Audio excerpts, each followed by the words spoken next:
Concept already पूरा पढ़ चुके हैं, उनके लिए बैच मोस्ट बेनिफिशियल होगी। इसमें हम जैसे आपको थ्योरी बताते हैं, बहुत डिटेल में बात बाल की खाल निकालते हैं, वहां पे हम क्वेश्चन के बाल की खाल निकालेंगे, मतलब क्वेश्चंस पे रिलेटिवली मोर फोकस करेंगे, ठीक है। विराज एकदम बकवास बुक है, रद्दी आउटडेटेड हो चुकी है, ठीक है। मेरी बुक आएगी वो पढ़ना, ठीक है। चलो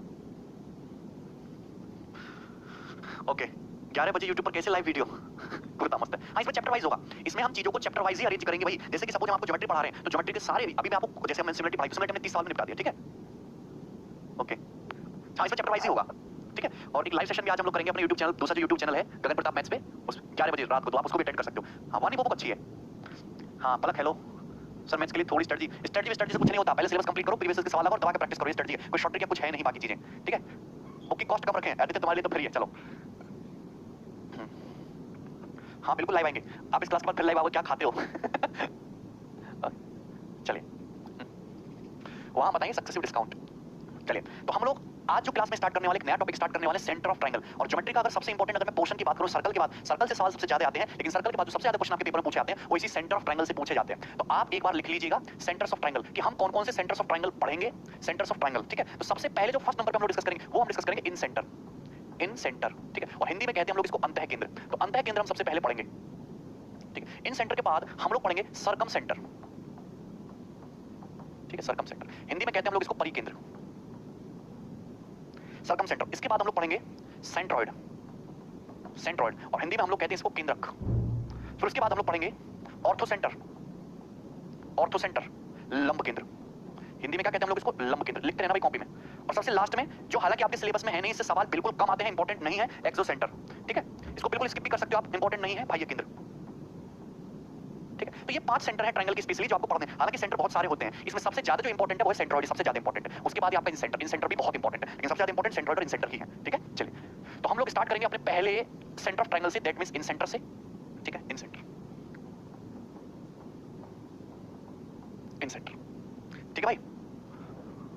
हिंदी में कहते हैं क्या इसको, अंतः केंद्र। सबसे पहले मैं आपको इन सेंटर की बताऊंगा थ्योरी, कि क्या इन सेंटर की थ्योरी होती है, क्या आपको जानना चाहिए, फिर हम उस पर बेस्ड इन सेंटर की मैंने शीट तैयार किया, वो शीट थोड़ी देर में हम अपलोड भी करवा देंगे, है ना, और शीट को डाउनलोड करके आप सॉल्व कर लेना, ठीक है। चलो लेकिन सबसे पहले इन सेंटर की मैं आपको थ्योरी डिटेल में एक्सप्लेन करूंगा, आपको पूरी थ्योरी कॉपी में जो मैं बोलूं वैसे वैसे छापनी है। तो इन सेंटर, और हिंदी में क्या कहते हैं, हिंदी में कहते हैं हम लोग इसको अंतः केंद्र। तो सबसे पहले मुझे बताओ इन सेंटर होता क्या है। तो इन सेंटर को पढ़ने से पहले हमको एक चीज पढ़नी पड़ेगी, इन सर्कल यानी कि अंतःवृत्त। ना किसी भी ट्रायंगल के लिए, किसी भी ट्रायंगल के लिए किसी भी ट्रायंगल के लिए एक ऐसा सर्कल जरूर पॉसिबल है जो ट्रायंगल की तीनों साइड्स को अंदर से टच करता हुआ जाए। किसी भी ट्रायंगल के लिए, चाहे ट्रायंगल किसी भी साइज या किसी भी शेप का हो, एक ऐसा सर्कल जरूर पॉसिबल है जो ट्रायंगल की तीनों भुजाओं को अंदर से टच करता हुआ जाए, और उस सर्कल को कहते हैं ट्रायंगल का इन सर्कल। मेरी बात को गौर से सुनना, हर ट्रायंगल के लिए एक ऐसा सर्कल, एक ऐसा वृत्त जरूर पॉसिबल है जो ट्रायंगल की तीनों साइड्स को अंदर से टच करता हुआ जाए, और इसी सर्कल को कहते हैं हम, इसे ट्रायंगल, ट्रायंगल का क्या कहते हैं, इन सर्कल कहते हैं, अंतःवृत्त कहते हैं, इन सर्कल। और इसको हिंदी में क्या कहते हैं हम लोग, अंतःवृत्त, अंतःवृत्त। हर ट्रायंगल के लिए एक ऐसा सर्कल जरूर पॉसिबल है जो ट्रायंगल की तीनों साइड्स को स्पर्श करता हुआ जाए, वो भी कैसे, अंदर से। तो इसी सर्कल को हम क्या कहते हैं, ट्रायंगल का इन सर्कल या अंतःवृत्त कहते हैं। तो ये होता है इन सर्कल, बात समझ में आ गई। चलो अब इन सेंटर क्या होता है, इन सर्कल के सेंटर को ही इन सेंटर कहते हैं, बात बड़ी इंपॉर्टेंट है। तो ये जो आई है ना, ये ही तुम्हारा इन सेंटर होगा, मतलब अंतः केंद्र होगा, ठीक है। तो centre of incircle, centre of incircle of a triangle, एक ट्रायंगल के इन सर्कल के सेंटर को ही, centre of incircle of a triangle is called incentre, incentre. किसी त्रिभुज के अंतःवृत्त के केंद्र को ही क्या बोलते हैं, इन सेंटर या फिर अंतः केंद्र बोलते हैं। बात समझ में आ गई। हर ट्रायंगल के लिए ऐसा सर्कल जरूर पॉसिबल होगा जो ट्रायंगल की तीनों साइड को अंदर से टच करता हुआ जाए। टच करने का मतलब केवल एक ही है, टच करने का मतलब केवल एक ही है, कि जैसे सर्कल है, ट्रायंगल की इस साइड को यहां पे टच कर रहा है पॉइंट डी पर, यहां पे टच कर रहा है पॉइंट ई पर, और यहां पे टच कर रहा है तुम्हारा साइड पॉइंट एफ पर। केवल एक ही पॉइंट पर टच करता हुआ जाएगा सर्कल, ट्रायंगल की तीनों साइड्स को। इन सर्कल है, इन सर्कल का सेंटर ही इन सेंटर है। अब अगर मैं यहां पे ये डिस्टेंस देखूं, ये क्या है, तो ये है इस इन सर्कल की रेडियस। तो इस ये क्या होता है, इसको बोलते हैं हम इन रेडियस। ट्रायंगल के इन सर्कल की रेडियस को ही हम इन रेडियस कहते हैं, और इसको हम स्मॉल आर से डिनोट करते हैं, और हिंदी में हम लोग कहते हैं इसको अंतः त्रिज्या। किसी भी त्रिभुज के अंतःवृत्त की त्रिज्या इन सर्कल की रेडियस क्या होती है, इन रेडियस होती है, और इसको स्मॉल आर से डिनोट करते हैं। ये बात समझ में आई है सर, नो क्लियर है। यहां तक किसी बच्चे को कोई डाउट है, बहुत हाँ ठीक है, ये बहुत बेसिक सी बात है जो मैंने आपको बता दी। अब धीरे धीरे हम जो है आगे बढ़ते जाएंगे, ठीक है, और थ्योरी को समझते जाएंगे। नाउ इन सेंटर के बारे में आपको सीक्वेंस में चीजें बताऊंगा। तो सबसे पहले अगर मैं आपके सामने एक ट्रायंगल बना दूं, अगर मैं आपके सामने एक ट्रायंगल बना दूं, तो ये मैंने बना दिया triangle, triangle A B C. अब गौर से सुनना, ट्रायंगल एबीसी, और ये हो गया क्या, ये हो गया इस ट्रायंगल का इन सर्कल, और ये हो गया इन सर्कल का सेंटर यानी कि इन सेंटर आई। तो सबसे पहला इंपॉर्टेंट पॉइंट लिख लेंगे इन सेंटर के बारे में। इन सेंटर कैसा भी हो, हमेशा ट्रायंगल के अंदर लाई करेगा, ट्रायंगल के बाहर नहीं होता। कोई कोई सेंटर ऐसा हो सकता है जो ट्रायंगल के बाहर हो, लेकिन इन सेंटर हमेशा ट्रायंगल के अंदर ही होता है। Incentre always lies inside the triangle, incentre हमेशा त्रिभुज के अंदर ही होगा। Incentre always lies inside the triangle, clear है। इन सेंटर हमेशा त्रिभुज के अंदर ही स्थित होता है। ये पहला पॉइंट हो गया, पहली थ्योरी जो आपको याद रखनी है। दूसरा कांसेप्ट क्या है कि incentre is equidistant, incentre is equidistant from all the three sides of triangle. Incentre is equidistant, पहले लिख लिख लेंगे, फिर मैं इसको एक्सप्लेन भी करूंगा और प्रूफ भी करूंगा। Incentre is equidistant from all three sides of triangle, from all three sides of triangle, मतलब इन सेंटर अंतः केंद्र त्रिभुज की तीनों भुजाओं से बराबर दूरी पर होता है। त्रिभुज का अंतः केंद्र त्रिभुज की तीनों साइड से इक्वल डिस्टेंस पे होता है। कभी कभी ऐसा सवाल पूछा जाएगा कि त्रिभुज की तीनों साइड से कौन सा पॉइंट इक्वल डिस्टेंस पे होता है, तो वो होता है इन सेंटर। और ऐसा क्यों, मैं अभी आपको समझाता हूं। मुझे एक बात बताइए, जैसे सर्कल है, ये क्या है सर्कल, अगर मैं सर्कल की कोई टेंजेंट खींचूं तो ये होगी सर्कल की टेंजेंट स्पर्श रेखा, जो सर्कल को केवल एक बिंदु पे काटेगी, केवल एक पॉइंट पे टच करेगी। और सपोज ये सर्कल का सेंटर है O, तो क्या आप लोगों को थ्योरी पता है कि अगर मैं इस सेंटर से इस टेंजेंट पॉइंट P को मिला दूं, तो ये जो रेडियस है और ये टेंजेंट, रेडियस और टेंजेंट के बीच में ये कितने डिग्री का एंगल होता है, हमेशा 90 डिग्री का एंगल होता है। ये थ्योरी आपको पता है कि इस सर्कल की रेडियस और ये टेंजेंट पॉइंट को मिला, इस रेडियस और टेंजेंट के बीच में हमेशा जो एंगल बनेगा कितने डिग्री का होगा, 90 डिग्री का होगा, 90 डिग्री का। तो आप मुझे बताइए, ये सर्कल जो है ट्रायंगल की तीनों साइड्स को टच कर रहा है, साइड BC को टच कर रहा है D पर, साइड AC को टच कर रहा है E पर, साइड AB को टच कर रहा है पॉइंट F पर। तो अगर आप I से D को मिलाओ, ये एंगल कितने डिग्री का होगा, 90 डिग्री का होगा। और ये डिस्टेंस क्या होगी, स्मॉल r होगी, इस सर्कल की रेडियस के बराबर। नाउ अगर आप I से F को मिलाओ तो ये एंगल भी कितने डिग्री का होगा, 90 डिग्री का होगा। और ये रेडियस, ये भी ये डिस्टेंस पे क्या होगी, सर्कल की रेडियस के बराबर। अगर तुम यहाँ पे I से, अगर आप यहाँ पे I से E को मिलाओ तो ये एंगल भी कितने डिग्री का होगा, 90 डिग्री का। और ये डिस्टेंस भी कितनी होगी, स्मॉल r, सर्कल की रेडियस के बराबर। तो ये सभी लोग जानते हैं कि ID बराबर होगा IE बराबर IF इक्वल टू क्या होगा, स्मॉल r। देखो डिस्टेंस का क्या मतलब होता है, डिस्टेंस का मतलब होता है परपेंडिकुलर डिस्टेंस। अच्छा राजा, फिर तो बड़ी दुविधा है तुम्हारे साथ। क्लियर है, सभी को समझ आ रही है ना, समझ आ रहा है भाई, ठीक है। तो मतलब इन सेंटर जो है त्रिभुज की तीनों साइड से इक्वल डिस्टेंस पे होता है। जैसे इस इन सेंटर की साइड BC से डिस्टेंस देखो, डिस्टेंस का मतलब होता है परपेंडिकुलर डिस्टेंस, मिनिमम डिस्टेंस। तो मिनिमम डिस्टेंस स्मॉल r, ये भी डिस्टेंस स्मॉल r, ये भी डिस्टेंस स्मॉल r। क्लियर है, कोई डाउट इसमें। तो इन सेंटर त्रिभुज की तीनों भुजाओं से बराबर दूरी पर होता है, और वह बराबर दूरी क्या होती है, वह बराबर दूरी होती है इन सर्कल की रेडियस यानी कि स्मॉल r। क्लियर है, कोई दिक्कत। सत्यम क्या हुआ भाई, कृष्णा नाम ले लिया भाई हमने तुम्हारा, दीपक समझ में आया। चलो आगे बढ़ते हैं। नेक्स्ट थर्ड कांसेप्ट की अगर मैं बात करूं, थर्ड कांसेप्ट क्या है, तो ये इंपॉर्टेंट है कि इन सेंटर बनता कैसे, इन सेंटर कहां से आया, ठीक है। इन सेंटर बनता कैसे, इन centre is the intersection of, in center is the intersection of, in center is the intersection of all three angle bisectors of a triangle, of a triangle। त्रिभुज के तीनों कोण of three internal angle bisector, of three internal angle bisector, त्रिभुज के तीनों कोणों के अंतः समद्विभाजक, त्रिभुज के तीनों कोणों के अंतः समद्विभाजक जिस बिंदु पर जाके मिलते हैं, त्रिभुज के तीनों कोणों के तीनों एंगल के एंगल बाइसेक्टर जिस पॉइंट पर जाकर मिलते हैं, तीनों एंगल बाइसेक्टर एक ही पॉइंट पर जाकर मिलेंगे, और वही पॉइंट क्या होगा तुम्हारा, इन सेंटर होगा। जैसे कि ये एंगल B है, अगर मैं एंगल B का बाइसेक्टर खींचूं तो एंगल B का बाइसेक्टर इस तरीके से जाएगा। अगर मैं एंगल C का बाइसेक्टर खींचूं तो एंगल C का बाइसेक्टर यहां पे जाएगा। तो एंगल B और एंगल C के बाइसेक्टर एक दूसरे को कहां पे मिलेंगे, पॉइंट I पे। अगर मैं एंगल A का बाइसेक्टर खींचूं तो एंगल A का बाइसेक्टर भी इसी पॉइंट से होकर जाएगा। तो ये तीनों क्या है, BI, AI और IC तीनों एंगल बाइसेक्टर है, और एंगल बाइसेक्टर एक ही पॉइंट पर जाके मिलते हैं, कोई दिक्कत। और यही जिस पॉइंट पे तीनों एंगल बाइसेक्टर जाके मिलेंगे वो क्या होगा, वो होगा आपका इन सेंटर यानी कि अंतः केंद्र। यहां तक किसी बच्चे को कोई डाउट है? अब ऐसा मत समझ लेना कि ये सीधी रेखा है, ये तुम्हारा इन रेडियस से, तुम इसको आगे बढ़ाओगे ना तो कहीं और जाके मिलेगा, तुम इसको आगे बढ़ाओगे ना तो कहीं और जाएगा, तुम इसको आगे बढ़ाओगे तो कहीं और जाएगा। ये लाइन अलग अलग है भाई, ये लाइन इस तरीके से सीधी है, ये लाइन इस तरीके से सीधी है, ये लाइन इस तरीके से आपकी सीधी है। ये जो है परपेंडिकुलर इन radius small r small r small r, ये अलग है। क्लियर है, दोनों ऐसे ऐसे सीधी रेखा नहीं है कि तुम ऐसे सीधे मिला दो ऐसे जाके 90 डिग्री पर टक्कर मिल जाएगा, नहीं, गलत है। कोई दिक्कत इसमें?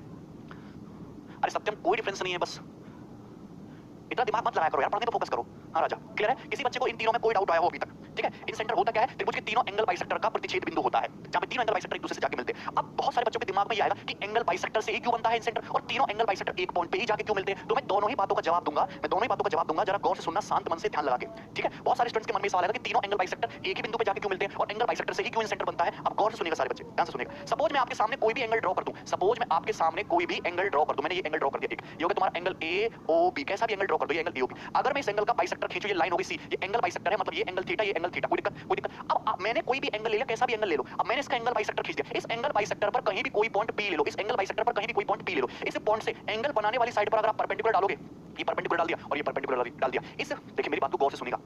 आप कोई भी एंगल ले लीजिए, एंगल AOB का क्या खींचो, इंटरनल एंगल बाइसेक्टर। इस इंटरनल एंगल बाइसेक्टर पर आप अपनी मर्जी से कहीं भी कोई पॉइंट ले लो P, अगर आप इस पॉइंट से एंगल बनाने वाली साइड्स पर, एंगल बनाने वाली लाइन पर अगर परपेंडिकुलर डालते हो तो आपको यहां पर दो ट्रायंगल बनते हुए दिखाई देंगे, triangle OQP, triangle ORP, triangle OQP, triangle ORP। अगर आप इन दोनों ट्रायंगल को गौर से देखो तो ये एंगल थीटा, ये एंगल 90, ये एंगल थीटा, एंगल 90, तीसरा एंगल ऑटोमेटिकली इक्वल होगा कि नहीं इक्वल। अगर हम यहां देखो 90 डिग्री के सामने क्या है, साइड OP, यहां 90 डिग्री के सामने क्या है, साइड OP, मतलब इन दोनों राइट एंगल ट्रायंगल में सिमिलर तो है ही, और 90 डिग्री के सामने की साइड OP, 90 डिग्री के सामने की साइड OP, करस्पॉन्डिंग साइड का रेशियो 1:1 है, करस्पॉन्डिंग साइड बराबर है। मतलब ये दोनों ट्रायंगल कैसे होंगे, ये दोनों ट्रायंगल कॉन्ग्रुएंट होंगे, सर्वांग सम होंगे। जो लेंथ ट्रायंगल OQP की है वही ट्रायंगल आपका ORP है, दोनों ट्रायंगल सर्वांग सम है। अगर सर्वांग सम है तो थीटा के सामने PQ और थीटा के सामने PR हमेशा बराबर बराबर होगा। तो मैं आपसे ये कांसेप्ट कहना चाहता हूं कि अगर आप किसी भी एंगल के एंगल बाइसेक्टर पर कहीं भी कोई पॉइंट P ले लो तो इस पॉइंट P की एंगल बनाने वाली दोनों लाइनों से, एंगल बनाने वाली दोनों लाइनों से दूरियां हमेशा बराबर होती हैं, एंगल बनाने वाली दोनों लाइनों से दूरियां हमेशा बराबर होती है। बात समझ में आई? ठीक है, जरूरी है, पब्लिक एकदम जरूरी, मैं प्रूफ कर रहा हूं, ठीक है, समझ में आया? तो आपको कांसेप्ट मैंने छोटी सी थ्योरी बताई कि अगर आप कोई भी एंगल ले लो, इस एंगल का angle bisector, internal angle bisector पर कोई भी पॉइंट P ले लो, तो इस पॉइंट P की आप साइड OB से दूरी देखो, ये PQ, साइड OA से दूरी देखो PR, तो परपेंडिकुलर डिस्टेंस हमेशा बराबर होंगी इस पॉइंट P की एंगल बनाने वाली दोनों साइड से। अब इसी बात का, इसी थ्योरी का यूज किया जाता है आपका इन सेंटर बनाने में। जैसे कि मेरी बात को गौर से सुनिएगा सारे बच्चे, अगर मैं आपके सामने, अगर मैं यहां आपके सामने एक ट्रायंगल बना दूं, अगर मैं आपके सामने यहां एक ट्रायंगल बना दूं, ये बन गया ट्रायंगल ABC, त्रिभुज ABC। क्लियर? अगर मैं एंगल बी का बाइसेक्टर खींचता हूं तो इस एंगल बाइसेक्टर पर कहीं भी कोई पॉइंट लोगे, इस एंगल बाइसेक्टर पर आप कहीं भी कोई पॉइंट लोगे, वो साइड ए बी और साइड बी सी दोनों सेम ही तो चीजें, मैंने त्रिभुज एबीसी ले लिया, एंगल बी का इंटरनल एंगल बाइसेक्टर खींचा, तो इस एंगल बाइसेक्टर पर कहीं भी कोई पॉइंट पकड़ लो उठा के, उसकी साइड ए बी और साइड बी सी दोनों साइडों से दूरियां, दोनों साइड से परपेंडिकुलर डिस्टेंस क्या होगी, बराबर होगी, दोनों साइड से परपेंडिकुलर डिस्टेंस क्या होगी, बराबर होगी। दोबारा नहीं बताऊंगा, रिपीट करके देखो, क्लियर है? इसी प्रकार से अगर आप ये एंगल सी का इंटरनल एंगल बाइसेक्टर खींचो, एंगल सी का इंटरनल एंगल बाइसेक्टर खींचो, तो इस इंटरनल एंगल बाइसेक्टर पर कहीं भी कोई पॉइंट ले लो, तो इस पॉइंट कहीं भी कोई पॉइंट ले लो इस इंटरनल एंगल बाइसेक्टर, उसकी साइड एसी और side BC, side AC side BC दोनों से परपेंडिकुलर डिस्टेंस क्या होगी, हमेशा बराबर होगी। तो मैंने ये सोचा, हमने ये सोचा मैथमेटिशियन होने के नाते कि अगर मैं इन दोनों के इंटरसेक्शन पॉइंट आई को ही पकड़ लूं, अगर मैं इन दोनों के इंटरनल एंगल बाइसेक्टर के इंटरसेक्शन पॉइंट आई को ही पकड़ लूं, अगर मैं बहुत मेहनत करवा रहे हो यार, इतनी मेहनत के काबिल हो नहीं यार, हैं भैया, इतनी मेहनत कर रहा हूं, अगर फिर भी तुमको समझ में नहीं आ रहा है तो कोई नहीं समझ सकता तुमको, कोई नहीं समझ सकता। आई क्लियर है? कोई डाउट इसमें किसी बच्चे को? ठीक है, तो हमारे दिमाग में ये चीज है कि इस इंटरनल बाइसेक्टर पर कहीं भी कोई पॉइंट ले लो, वो साइड ए बी और साइड बीसी से बराबर दूरी पर होगा। हमने सी का बाइसेक्टर खींचा, दोनों बाइसेक्टर कहीं ना कहीं तो मिलेंगे, तो इस बाइसेक्टर सी आई पर कहीं भी कोई पॉइंट ले लो, वो एसी और बीसी से बराबर दूरी पर होगा। मतलब ये आई पॉइंट एक ऐसा अनूठा पॉइंट है, आई पॉइंट एक ऐसा अनूठा ऐसा पॉइंट है जो साइड ए बी से भी बराबर दूरी पर है, जो साइड बीसी से भी बराबर दूरी पर है और जो साइड एसी से भी बराबर दूरी पर है। बात समझ में आ रही है? अगर आप इस पॉइंट आई से साइड बीसी पर परपेंडिकुलर डालोगे, साइड ए बी पर परपेंडिकुलर डालोगे, साइड एसी पर परपेंडिकुलर डालोगे, तो ये तीनों ही परपेंडिकुलर डिस्टेंस आपकी, ये तीनों परपेंडिकुलर डिस्टेंस ये हमेशा क्या आएंगी, बराबर आएंगी। ये तीनों परपेंडिकुलर डिस्टेंस क्या होंगी, आपकी इक्वल होंगी। अगर ये स्मॉल आर है तो ये भी स्मॉल आर होगा और ये भी स्मॉल आर होगा, होगा कि नहीं? तीनों स्मॉल आर होगा। क्लियर है? तो इस वजह से हम इंटरनल एंगल बाइसेक्टर खींचते हैं इक्विडिस्टेंट पॉइंट निकालने के लिए। ठीक है, कोई डाउट ना? आप देखिए, गौर से सुनेगा, सभी लोग यहाँ गौर से सुनेगा। अब बच्चों आपके दिमाग में ये चीज आएगी कि ये तीसरा एंगल बाइसेक्टर इसी पॉइंट से क्यों पास करता है। अगर सपोज थोड़ी देर के लिए अगर मैंने ए से आई को मिला भी दिया, अगर मैंने सपोज मिला दिया, अपनी मर्जी से मिला दो, अगर मैंने ए से आई को मिला भी दिया, हालांकि मेरा मिलाने का कोई मतलब है नहीं, मैंने मिला भी दिया, मुझे इतना पता है कि ये तो इंटरनल एंगल बाइसेक्टर है, अल्फा अल्फा बीटा बीटा तो बाइसेक्टर है एंगल के, मैंने ए से आई को मिला दिया, तो आप मुझे बताओ ये दोनों, ये भी 90 डिग्री का एंगल है, ये भी 90 डिग्री का एंगल है, ये भी रेडियस आर, ये भी रेडियस आर है, और मुझे बताओ, और ये जो लेंथ है ए, ये क्या है, ये दोनों में कॉमन है, ये दोनों में कॉमन है, तो आरएचएस की प्रॉपर्टी से दोनों ट्रायंगल कॉन्ग्रुएंट हो गए, ये दोनों ट्रायंगल कॉन्ग्रुएंट सर्वांग सम हो गए। अगर सर्वांग सम हो गए तो ये एंगल भी थीटा, ये एंगल भी थीटा, मतलब ऑटोमेटिकली ये जो लाइन है ए आई, ये क्या हो गई, ये तुम्हारी एंगल बाइसेक्टर होगी। ये लाइन ए आई मैंने खींची थी अपनी मर्जी से, लेकिन निकली क्या, ये एंगल बाइसेक्टर। ये एंगल बाइसेक्टर तो था, ये एंगल बाइसेक्टर था, मतलब तीनों angle bisector A I B I C I एक ही पॉइंट पर आकर मिलेंगे। ठीक है, क्लियर है? कोई डाउट इसमें किसी बच्चे को? बताओ यहाँ पे किसी बच्चे को कोई दिक्कत? तीनों एंगल बाइसेक्टर एक ही पॉइंट पर आकर मिलेंगे, ये बात आपको समझना सबसे ज्यादा जरूरी है। ठीक है, कोई दिक्कत यहाँ तक किसी भी स्टूडेंट को? चलो, तो इस वजह से ये जो है तीनों एंगल बाइसेक्टर का इंटरसेक्शन पॉइंट होता है इन सेंटर तीनों साइड से इक्वल दूरी पर होगा। अगर तीनों साइड से इक्वल दूरी पर है तो यहाँ मतलब आई को सेंटर मान के कैसा सर्कल जरूर खींचा जा सकता है जो यहाँ पे तीनों को इस तरीके से, तीनों साइड को इस तरीके से टच करता हुआ जाए। अब कंफ्यूज मत हो जाना, जैसे लाइन ए आई को अगर तुम आगे बढ़ाओगे तो कहीं और मिलेगा, बी आई को अगर तुम आगे बढ़ाओगे तो कहीं और मिलेगा, सी आई को अगर तुम आगे बढ़ाओगे तो कहीं और मिलेगा, तो फिगर जो है इस तरीके से होती है। क्लियर है राजा, समझ में आया?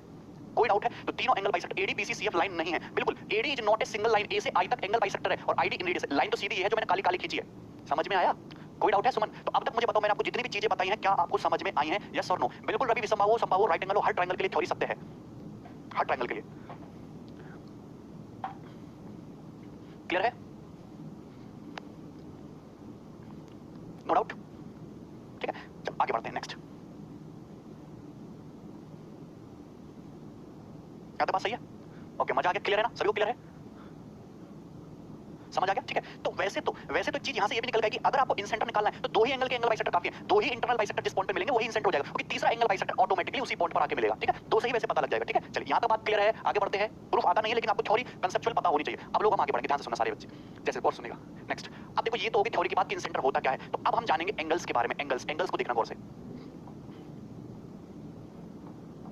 जैसे मैंने आपके सामने ट्रायंगल बनाया, ट्रायंगल एबीसी, त्रिभुज एबीसी। अभी ट्रायंगल एबीसी का आई क्या हो गया? आई का मतलब है इन सेंटर, आई का मतलब क्या? इन सेंटर, आई का मतलब इन सेंटर। तो साइड बीसी द्वारा इन सेंटर पे ये एंगल बन रहा है, एंगल बीआईसी, ये एंगल बन रहा है। तो एंगल बीआईसी की जो वैल्यू होगी बताओ क्या होगी? बताओ क्या होगी? मैंने आपको ऑलरेडी बता रखा है एंगल बीआईसी की वैल्यू क्या होगी, मैंने आपको ऑलरेडी ये चीज बता रखी है। मुझे पता है कि ये भी एंगल बाइसेक्टर है, ये भी एंगल बाइसेक्टर है, ये भी एंगल बाइसेक्टर है, तीनों एंगल बाइसेक्टर पॉइंट आई पर मिलते हैं। तो एंगल बीआईसी की वैल्यू, इस एंगल के अपोजिट एंगल कौन सा है? ए, तो एंगल बीआईसी की वैल्यू होती है 90 डिग्री प्लस ए बाई 2। अगर आपसे पूछा होता एंगल सीआईए की वैल्यू क्या होगी, ये भी मैंने आपको थ्योरी में बता रखा है। तो एंगल सीआईए के अपोजिट एंगल क्या है? बी, यानी कि 90 डिग्री प्लस बी बाई 2 ये है।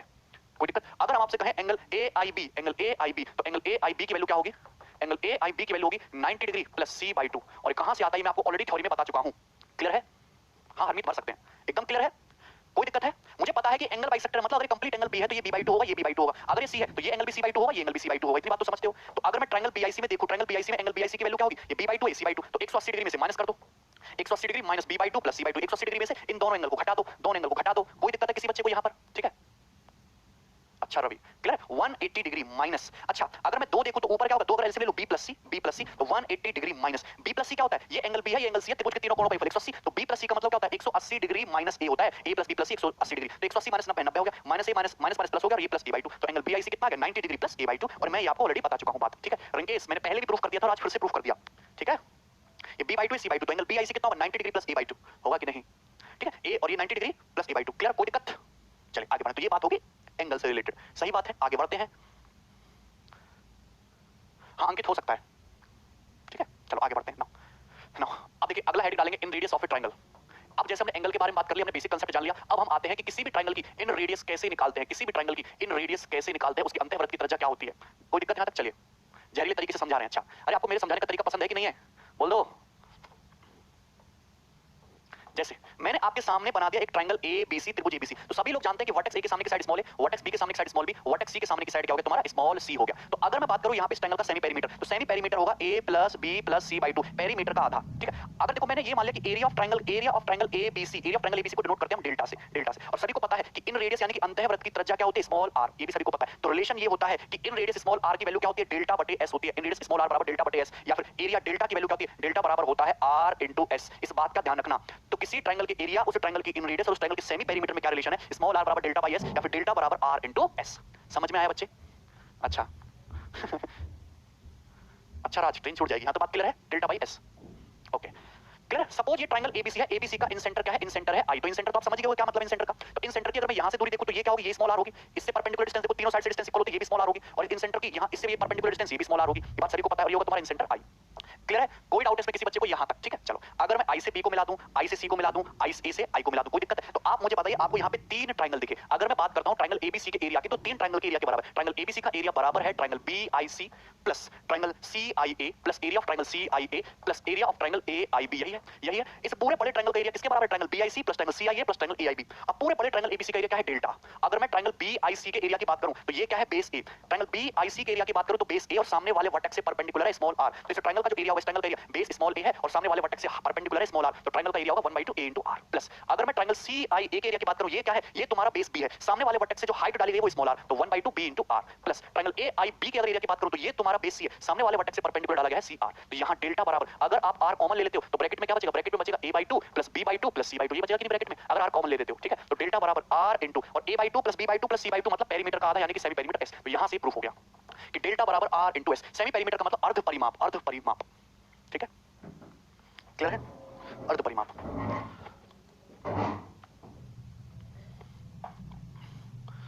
राज क्या प्रॉब्लम है, राज क्या प्रॉब्लम है मुझे बताओ, किसी बच्चे को इसमें कोई डाउट हो? एक सीक्वेंस में चीजें बता रहा हूं यार, फिर भी नहीं समझ में आ रहा तो कैसे काम चलेगा,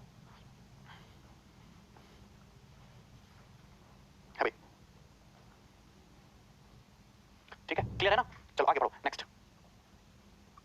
अब देखिए यहां तक बात तो सारे स्टूडेंट्स को क्लियर होंगी। अब देखिए दो स्पेशल ट्रायंगल होते हैं, एक ट्रायंगल होता है तुम्हारा राइट एंगल ट्रायंगल और एक ट्रायंगल होता है इक्विलेटरल ट्रायंगल, एक राइट एंगल ट्रायंगल, एक इक्विलेटरल ट्रायंगल। तो ये जो फॉर्मूला बताया ये मैंने किसी भी जनरल ट्रायंगल के लिए बताया, कोई भी ट्रायंगल हो, किसी भी साइज का हो, किसी भी शेप का हो, हर एक ट्रायंगल के लिए फॉर एनी ट्रायंगल उसका एरिया बराबर होगा in radius small R into semi perimeter small S for any triangle, ठीक है। चलिए अब जो है हम दोनों ट्रायंगल, दो स्पेशल ट्रायंगल होते हैं उनको अलग अलग डिस्कस करेंगे और उनके लिए स्पेशल फॉर्मूला ड्राइव करेंगे, राइट एंगल ट्रायंगल के लिए भी और इक्विलेटरल ट्रायंगल के लिए भी। तो इन radius of right angle triangle, in radius of right angle triangle, इस बात को लिख लेना, मैं बार बार नहीं लिखूंगा, समकोण त्रिभुज की अंतः त्रिज्या, इन radius of right angle triangle, समकोण त्रिभुज की अंतः त्रिज्या। तो मैंने आपके सामने एक राइट एंगल ट्रायंगल बनाया इस तरीके से, मैंने आपके सामने एक राइट एंगल ट्रायंगल बनाया कुछ इस तरीके से। अरे कुछ आज तो डायग्राम ही नहीं बनना है सही से, ठीक है। तो हमने आपके सामने एक राइट एंगल ट्रायंगल बनाया जिसमें ये एंगल क्या है, ये एंगल जो है, ये एंगल आपका 90 डिग्री, ये एंगल 90 डिग्री। अगर मैं इस ट्रायंगल की इन सर्कल की बात करूं तो ट्रायंगल का जो इन सर्कल होगा वो कुछ इस तरीके से होगा, तो ये ट्रायंगल का इन सर्कल हो जाएगा, ठीक है, कोई दिक्कत इसमें, ठीक है, जो ट्रायंगल की तीनों साइड्स को टच करता हो जाएगा। अब आप मुझे बताओ कि ये क्या होगा, ये हो गया इस इन सर्कल का इन सेंटर, ये क्या होगा, राइट एंगल ट्रायंगल का इन सेंटर हो गया। अब आप मुझे बताओ मेरी बात को सुनना, अगर आप यहां से इस पे परपेंडिकुलर डालोगे तो ये क्या आएगा, ये हो गया इस इन सर्कल की रेडियस स्मॉल आर, यहां से यहां तक की दूरी क्या होगी, इन रेडियस इन सर्कल की रेडियस स्मॉल आर। आप यहां से इस पर परपेंडिकुलर डालेंगे, ये भी एंगल कितने डिग्री का होगा, ये एंगल भी 90 डिग्री का होगा, और ये भी होगी इन रेडियस इन सर्कल की radius small R, in circle की रेडियस क्या होगी, स्मॉल आर होगी। तो आप मुझे बताइए ये 90 डिग्री का एंगल, ये 90 डिग्री का एंगल, ये 90 डिग्री का एंगल, ये भी 90 डिग्री का एंगल, कोई दिक्कत इसमें? तो हम ये कहना चाहते हैं कि ये राइट एंगल ट्रायंगल से आपने साइड पे परपेंडिकुलर डाला तो इन सर्कल की रेडियस स्मॉल आर, ये स्मॉल आर, ये 90 है, ये 90 है, ये 90 है, तो चौथा एंगल भी 90 होगा। अब चारों ही एंगल 90 90 है, ये साइड स्मॉल आर है तो इसके सामने की ये साइड भी क्या होगी, स्मॉल आर होगी। अगर ये साइड स्मॉल आर है तो ये साइड भी क्या होगी, ये साइड आपकी स्मॉल आर होगी। तो ये थ्योरी हमेशा ध्यान रखना कि किसी भी राइट एंगल ट्रायंगल का अगर आप इन सर्कल खींचते हो और इन सर्कल इन सेंटर से अगर तुम दोनों लेग्स पर परपेंडिकुलर डाले हो तो कॉर्नर पे 90 90 90 90 चारों एंगल 90 90 डिग्री है, चारों साइड से बराबर है, तो कॉर्नर में हमेशा राइट एंगल ट्रायंगल के एक स्क्वायर, एक वर्ग बनेगा। क्या बनेगा, हमेशा एक स्क्वायर बनेगा, इस बात को ध्यान रखना, क्लियर है, कोई दिक्कत है? यहां तक किसी बच्चे को कोई डाउट है? नहीं राजा गलत कह रहे हो आप, ठीक है। तो अगर मैं आपके सामने कोई भी राइट एंगल ट्रायंगल बनाता हूं, ये इसका सर्कल है, इन सर्कल का सेंटर इन सेंटर से इस लेग्स पर परपेंडिकुलर डाला, ये परपेंडिकुलर डिस्टेंस स्मॉल आर, ये स्मॉल आर, ये 90 ये 90 ये 90 तो चौथे एंगल भी 90, ये आर तो उसके सामने भी स्मॉल आर, ये आर तो ये भी स्मॉल आर, तो कॉर्नर पे क्या बनेगा हमेशा इस तरीके से एक स्क्वायर बनेगा, एक वर्ग बनेगा। आप इस फिगर को अपने दिमाग में उतार लीजिए, इसको भूलना नहीं है, मोटी नजरों से इसको उतार लीजिए। अब मैं एक थ्योरी आपको बताना चाहता हूं कि अगर सपोज इस राइट एंगल ट्रायंगल की ये साइड्स होगी तुम्हारी बेस बी, ये साइड बेस है, ये साइड सपोज परपेंडिकुलर है और 90 डिग्री के सामने क्या है, 90 डिग्री के सामने हाइपोटेनस है, तो राइट एंगल ट्रायंगल की रेडियस का सीधा सा फार्मूला सभी लोग लिख लेंगे p + b - h/2। बहुत इंपॉर्टेंट फार्मूला है, बहुत इस पे सवाल बनते हैं। राइट एंगल ट्रायंगल की इन रेडियस का फार्मूला समकोण त्रिभुज की अंतः त्रिज्या का फार्मूला स्मॉल r बराबर है p + b - h/2। क्या फार्मूला है? p + b - h/2। क्या फार्मूला है? p + b - h/2। सब लोग उतार लेना अपनी कॉपी में, p + b - h/2। कोई दिक्कत यहां तक? रेक्टेंगल नहीं बनेगा, ये हमेशा एक स्क्वायर होगा, क्योंकि अगर दो साइड बराबर है तो बाकी की दो साइड भी बराबर ही होंगी, ठीक है। यहां पे किसी बच्चे को कोई डाउट, रेक्टेंगल नहीं बनेगा, ऑलवेज स्क्वायर होगा। अब ये कैसे हुआ मैं आपको बता भी देता हूं। अच्छा, आप लोगों को एक बात बताएगा कि जैसे कोई सर्कल है, ये सर्कल है और सर्कल के बाहर कोई पॉइंट है, अगर आप पॉइंट पीछे सर्कल की खींचो, टेंजेंट लाइन स्पर्श रेखा जो इसको यहां ए पर स्पर्श करे, जो यहां इसको बी पर स्पर्श करे, तो आपको पता होना चाहिए सर्कल के बाहर से खींचे गई टेंजेंट लाइन पीए और पीबी एक दूसरे के क्या होती है, इक्वल होती है। पीए बराबर क्या होगा, पीबी के होगा, पीए बराबर क्या होगा, पीबी होगा। सर्कल के बाहर से खींची गई स्पर्श रेखाएं बराबर होती हैं। पहला भैया जो हमने पहला फार्मूला बताया वो हर एक ट्रायंगल के लिए ट्रू है, ये राइट एंगल ट्रायंगल के लिए स्पेशल फार्मूला है। पहला formula is for general triangle, every मुचर मुचर ट्रायंगल के लिए पॉसिबल है, ठीक है। राइट एंगल में भी लगेगा, इक्विलेटरल में भी लगेगा, आड़े तिरछे टकले पौने कैसे भी ट्रायंगल में लगेगा वो, ठीक है। बट स्पेशल केस है ये, राइट एंगल और इक्विलेटरल एक स्पेशल ट्रायंगल होते हैं, तो स्पेशल फार्मूला याद रखोगे बेवकूफो, ठीक है ना। अब आप मुझे एक बात बताओ कि ये साइड क्या है, ये साइड तुम्हारी बी है, ये स्मॉल आर है, तो ये डिस्टेंस कितनी होगी, तो ये डिस्टेंस होगी फिर तुम्हारी बी माइनस स्मॉल आर होगी, बी माइनस स्मॉल आर होगी, बी माइनस स्मॉल आर। ये साइड तुम्हारी कैपिटल पी है और ये स्मॉल आर है, तो यहां से यहां तक की लेंथ कितनी होगी, ये लेंथ होगी पी माइनस आर होगी कि नहीं। सर्कल के बाहर से खींची गई स्पर्श रेखाएं बराबर होती हैं, सर्कल के बाहर से खींची गई स्पर्श रेखाएं बराबर होती हैं। तो सर्कल है, ये दिखा सर्कल, सर्कल के बाहर से ये टेंजेंट है और सर्कल के बाहर से ये टेंजेंट है, तो दोनों टेंजेंट बराबर होनी चाहिए। अगर ये बी माइनस आर है तो ये डिस्टेंस भी यहां से यहां तक बी माइनस आर होगी। सर्कल के बाहर से खींची गई स्पर्श रेखाएं बराबर होती है, बोलो होगा कि नहीं होगा। बाहर देखो, बाहर पॉइंट है, पॉइंट से टेंजेंट देखो बी माइनस आर यहां पे टच कर रही है और ये भी टेंजेंट यहां पे टच कर रही है, बी माइनस आर होगा। नहीं समझे? क्लियर है? कोई डाउट? चलो अभी सर्कल देखो, गंदी नजर से सर्कल के बाहर से देखो, ये टेंजेंट है यहां से यहां तक यहां पे टच कर रही है और सर्कल के बाहर से टेंजेंट है देखो यहां से यहां तक टच कर रही है। तो अगर ये p माइनस आर है तो ये डिस्टेंस यहां से यहां तक ये भी कितनी होगी, p माइनस आर होगी। क्लियर? p minus R. तो अगर मैं टोटल डिस्टेंस की बात करूं, टोटल हाइपोटेनस की p माइनस आर, ये b माइनस आर, तो टोटल कितना हो गया, p minus R plus b minus R बराबर कितना हो गया, हाइपोटेनस हो गया h। तो p प्लस b, h इधर आएगा तो माइनस का h बराबर माइनस आर माइनस 2 आर, उधर जाके क्या हो जाएगा प्लस का 2 आर। तो इन रेडियस का राइट एंगल ट्रायंगल की p plus b minus h/2, this is the formula for in radius of right angle triangle. Clear? समझ में आया? ठीक है। अभी बात सही है, यहां तक क्लियर है सारे बच्चों को? अरे तुमको कुछ समझ में आ रहा है? एक बार मेरी सांत्वना के लिए बता दो, मन की शांति के लिए, कि तुमको कुछ भी पल्ले पड़ रहा है? ये जो मैं इतनी कलाकारी कर रहा हूं, इधर उधर मैंने खींच दिया मिर्च मसाला लगा के, तुमको समझ में आया कुछ भी है भाई? अरे एडवांस स्पेशल वालों कुछ बोल दो हैं।